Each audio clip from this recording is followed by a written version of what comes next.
Hi, I'm Brandon Bauer, visual artist, working with a new series, new body of work relating to nuclear disarmament issues, examining the history of nuclear disarmament movements, particularly in the 1980s. So over 1 million people marched in New York City during a United Nations special session on nuclear weapons to call for the abolition of nuclear weapons and to say, we need to halt this militarism and, put our money into human needs, into social good.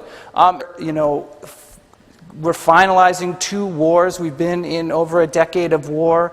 It's kind of an interesting history to think about. What are our priorities? Where do we put our money?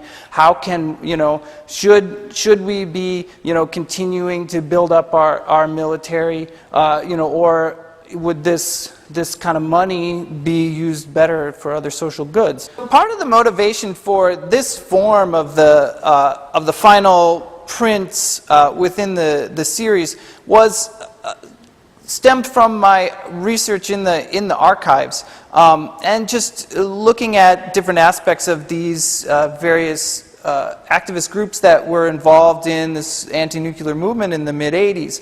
And over and over, when reading a lot about these different groups, I would read about them using stencils, whether it was the group Food Not Bombs, who actually, before they began their soup line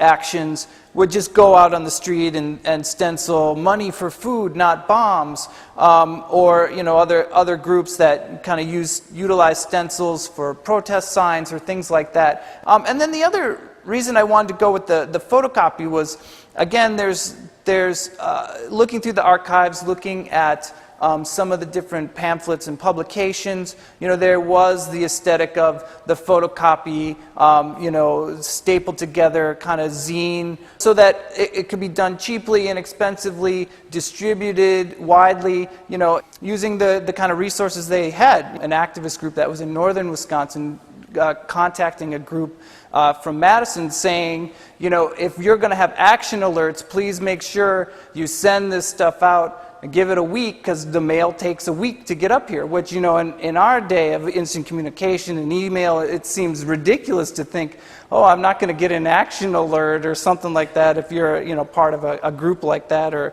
concerned about a specific cause or something. It just kind of gets to the heart of what this movement was about. A citizen's guide for reversing the nuclear arms race, saying that people can take control of these kinds of decisions. They don't have to leave them up to politicians. And I think that this statement really gets to the idea. In a democracy, we're all responsible for pushing the button. All of these decisions, we are a democracy. How we want our money spent, how we want our society to be shaped is really in our hands, but we have to make our voices heard.